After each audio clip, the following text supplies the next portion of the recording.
یار میں اتنا بڑا مسئلہ آج حل کروں گا آپ کے سامنے کہ آپ کی طبیعت خوش ہوگی. بہت بڑا مسئلہ ہے. پہلے مجھے حدیثیں سنانے دو. والذی نفسی بیدہ لا یبغضنا اہل البیت احد الا اکبہ اللہ النار.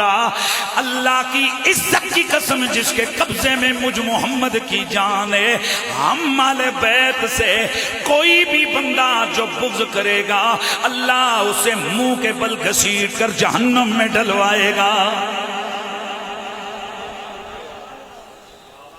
بھئی اوپر سے نیچے میں کتنی حدیثیں بیان کر چکا ہوں. والذی نفسی والذی نفسی، واللہ واللہ واللہ، حضور قسمیں چاہیے جا رہے ہیں. لیکن ابھی اور حدیثیں سن لو.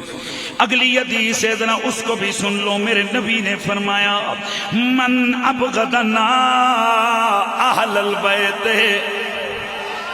من ابغضنا اہل البیت، اور جس نے ہم والے بیت سے بغض رکھا، میرے آقا فرماتے ہیں بعثہ اللہ یوم القیامت، بعثہ اللہ یہودیا، میرے آقا فرماتے ہیں اللہ قیامت والے دن اسے یہودی کر کے اٹھائے گا.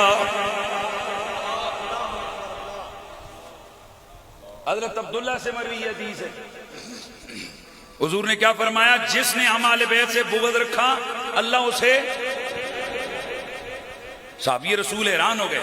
عرض کی یا رسول اللہ وَإِن صَامَ وَصَلَّى، اگرچہ بندہ نماز روزہ ہی کرتا ہو، میرے نبی نے فرمایا وَإِن صَامَ وَصَلَّى وَزَعَمَ أَنَّهُ مُسْلِمٌ، اور بے شک بندہ نماز بھی پڑھتا ہو روزہ بھی رکھتا ہو اور خود کو مسلمان مومن بھی سمجھتا ہو، اگر میری آل کا بغض دل میں لے کے گیا وہ مومنوں کے ساتھ نہیں اٹھے گا، یہودی کر کے اٹھایا جائے گا. اب میں آنے لگا ہوں میرے دوستو، مجھے ذرا یہ سوال پوچھنا ہے. میرے نبی نے نماز روزے زکوٰۃ حج کی باتیں کی ہیں، اتنی کثرت سے قسمیں نہیں اٹھائی ہیں.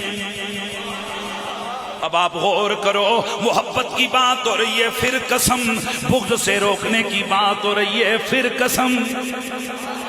یار یہ ذرا واضح ہو جائے نا.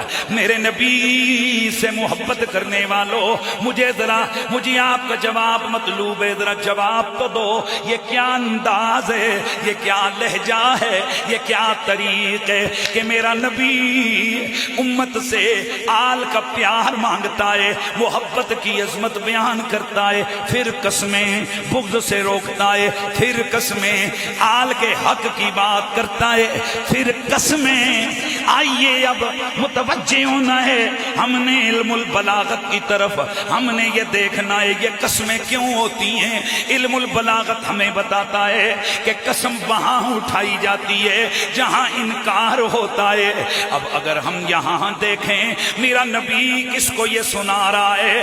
میرا نبی یہ صحابہ کو سنا رہا ہے. اب سوال ہی نہیں پیدا ہوتا کہ نبی کہے صحابی نہ مانے،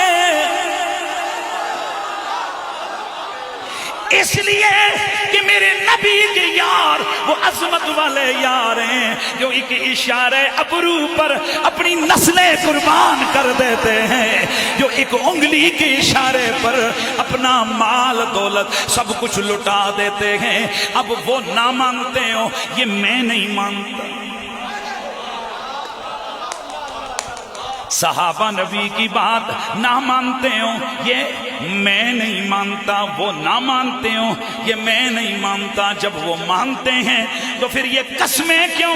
میرے سیدی مرشدی حضور قبلہ پیر سید حسین الدین شاہ جی، آپ نے فرمایا بیٹا نبی صرف صحابیوں کے لیے ہی نبی نہیں تھا، میرا نبی اولین کا بھی نبی ہے، میرا نبی آخرین کا بھی نبی ہے، میرا نبی مشرق مغرب سب کا نبی ہے.